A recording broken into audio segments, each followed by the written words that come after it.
तो आइए आज हम आप लोगों को फिर से एक तरोताज़ा और नई कहानी लेकर के आए हैं जो कि कुत्ते की है। आजकल बहुत ठंड का मौसम है और ठंड बढ़ रहा है। शीतलहर की तरफ इशारा करते हुए मौसम जा रहा है। इस शीतलहर में एक कुत्ते की कहानी जो है वो अपना कुत्ता जो है सुना रहा है कि कैसे हम अपना जीवन व्यतीत किए। तो आइए आज हम आप लोगों को शुरू करने जा रहे हैं और आप लोगों को अच्छा लगे तो मेरे चैनल को सब्सक्राइब कीजिए, लाइक शेयर और कमेंट कीजिएगा। ये कहानी बहुत ही दुखदाई है और आप लोगों को सुन करके आँख में आंसू भर आएगा। इसलिए आप लोग ठंडे के दिन में कुत्ता को मारिए मत। अगर आ जाए द्वार पर तो कुछ खाने पीने के लिए दे दीजिए या कर कीजिए। तो चलिए शुरू करते हैं। कह रहा है कुत्ता कि जब मेरा जन्म हुआ, एक कुत्ता है वो अपने कहानी बयां कर रहा है कि जब मेरा जन्म हुआ तो मेरी आंखें बंद और कान बंद थे। आंखें और कान बंद थे, इसलिए नहीं कह सकता कि बाजे गाजे बजे, गाना बजाना हुआ या नहीं। मुझे तो कुछ सुनाई न दिया, इसलिए नहीं कह सकता कि क्या हुआ क्या नहीं हुआ। मुझे तो कुछ सुनाई न दिया। हाँ, जिस बिछावन पर मैं लेटा था, कुत्ता कह रहा है कि जिस बिछावन पर मैं लेटा था उससे मेरा दिल बहुत खुश हो रहा था, क्योंकि मन ही मन हमें ये लग रहा था कि मैं किसी बड़े घर में जन्म लिया हूँ। लेकिन जब आंखें खुली तो मैंने देखा कि एक भाड़ की राख में अपनी माता की छाती से चिपका हुआ पड़ा हूँ। हम 4 भाई थे। कह रहा है कि हम लोग 4 भाई थे। 3 लाल थे, मैं काला था। उस पर सबसे छोटा और सबसे कमजोर। माता भी हम लोगों के पास कम ही रहती थी। उन्हें खाने की टोह में इधर उधर दौड़ना पड़ता था। वह रात रात भर जागकर गांव की रक्षा करती थी। क्या मजाल कि कोई अनजान आदमी गांव में कदम रख सके। दूसरे गांव के कुत्ते को तो वह दूर से ही देखकर भगा देती थी। जब किसी खेत में कोई सांड घुसता तो उसे दूर तक भगा आती। मगर इतना सब कुछ करने पर भी कोई उन्हें खाने को न देता।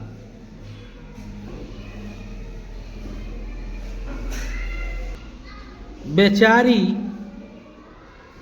पेट की आग से जला करती थी। उस पर हम लोगों की चिंता उन्हें और मार डालती थी। इसलिए जब भूख सताती तो कभी कभी वह चोरी से घरों में घुस जाती और खाने की जो चीज मिल जाती लेकर निकल भागती। यानी कि जो भी कुछ उसको खाने के लिए मिलता उसको लेकर के वह भाग जाती और जाकर के अपने बच्चों को खिला देती। यानी कि रातों में वह चोरी किया करती थी। कुत्ता अपना जो है अपना आप बीती बता रहा है कि हमारा जीवन कैसे कटा है, वही अपना कहानी सुना रहा है। उन्हें देखते ही लोग मारने दौड़ते और घरों के द्वार बंद कर लेते। आजकल भी ऐसा ही होता है। किसी के घर में अगर कुत्ता ढुक जाए तो तुरंत आदमी लाठी लेकर के उसको चहेटता है, होता है ना। लेकिन उसके पीछे का रहस्य नहीं जान पाता है कि वह क्यों घर में घुसा।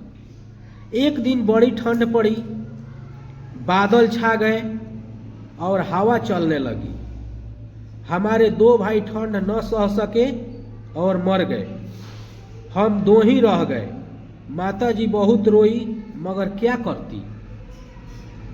गांव वालों को फिर भी उन पर दया न आई थी। आदमी इतने मतलबी और बेदर्द होते हैं, यह मैंने पहली बार जाना। कह रहा है कुत्ता बेचारा कि हम पहली बार देखे कि हमारे जब दो भाई मर भी गया ठंड से, तभी हमारे माता के ऊपर, हम लोगों के ऊपर कोई मानव जाति का दया नहीं आया। तो ये मैं पहली बार देखा कि जो मानव जाति होते हैं इतना बेमतलबी होते हैं, यानी कि अपने मतलब से ही काम रखते हैं। इधर हम दोनों भाई जरा बड़े हुए तो लड़कों ने हमसे खेलना शुरू किया। मैं बहुत खूबसूरत था। मुझे एक पंडित जी का लड़का पकड़ लाया।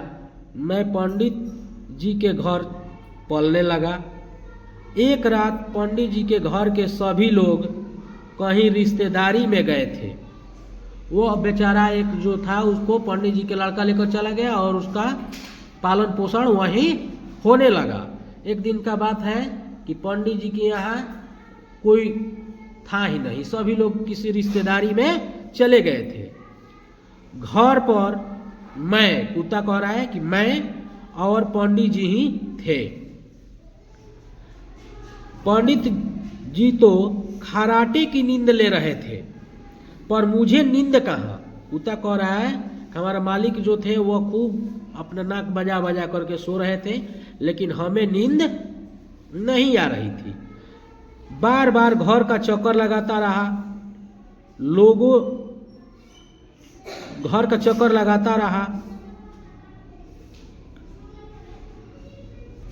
उसी दिन कुछ चोर आए और देखे कि आज सन्नाटा लग रहा है। घर के नौकर को मिलाकर सारा भेद ले लिया था।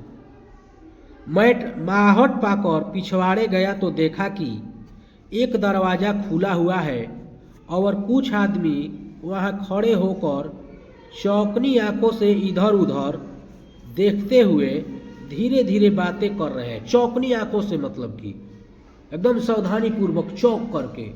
कहानियों से कोई दिखाई नहीं न दे रहा है, कोई दिख नहीं, हमको नहीं न देख रहा है, ठीक ना। थोड़ी देर में देखा तो कोई भीतर से थाली, लोटा, संदूक वगैरह निकाल कर बाहर के आदमियों को दे रहा है। अब तो सब बातें समझ में आ गई। मैं बड़े जोरों से भौंकने लगा। इस पर चोरों ने मुझ पर ढेले फेंकने शुरू किए, पर मुझे उन ढेलों की चिंता न थी। कह रहे हैं कि हम वो ढेला की चिंता नहीं किए और हम अपने काम में लगे रहे। स्वामी का घर लूटा जा रहा है, भला यह कैसे देखा जाता। दौड़ता हुआ बरामदे में पंडित जी के पास गया और उनकी चादर दांतों से खींचने लगा। पंडित जी सोए हुए थे तो उनको जगाने के लिए जब भौंकने लगे तो नहीं जग रहे थे, तो फिर उनका चादर जाकर के दांतों से खींचने लगा। इस पर उन्होंने गुस्सा होकर मुझे 2-3 लातें जमा दी। पंडित जी उठे, 2-3 लात उसको दे दिए, पर मैं बाज नहीं आया। फिर चादर खींची और जोर जोर से भौंकने लगा। पंडित जी की नींद खुल गई। अब उनको किस तरह समझाऊं कि तुम्हारा घर लूटा जा रहा है।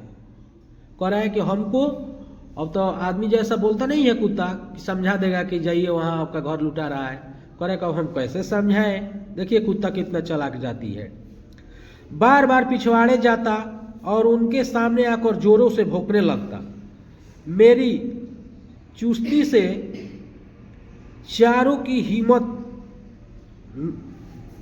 चोरों की हिम्मत न पड़ती थी।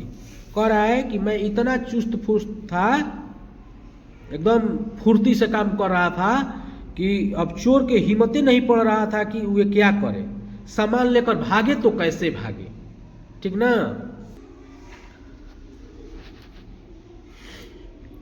तब सवेरा होने में थोड़ी कसर थी, इसलिए चोर सब माल असबाब पास वाले गड्ढे में डुबोते जाते थे। पास वाले गड्ढे में डुबोते जाते थे। उनकी मंशा यही थी कि दूसरी रात में सब माल असबाब उठा ले जाएंगे, ठीक ना। वो लोग इसी मनसा से उसमें डुबा रहे थे कि दूसरी रात हम लोग सब इसमें से निकाल करके लेकर के चले जाएंगे।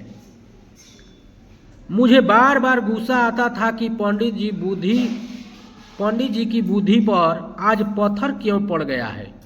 वे मेरे इशारे को क्यों नहीं समझ पा रहे हैं। आखिर मुझे एक उपाय सूझा। पलंग के नीचे पंडित जी की लाठी पड़ी हुई थी, उसे मैंने मुंह में उठा लिया और पिछवाड़े की तरफ बढ़ा। अब पंडित जी मेरा इशारा समझ गए। तुरंत लाठी लेकर पिछवाड़े पहुंचे तो देखते हैं कि चोर माल असबाब उठाए लिए जा रहे हैं। वे घबरा उठे। उनके मुंह से केवल इतना ही निकला, चोर चोर चोर। चोर का नाम सुनते ही पकड़ो पकड़ो की आवाज़ें चारों ओर से आने लगी। क्षण भर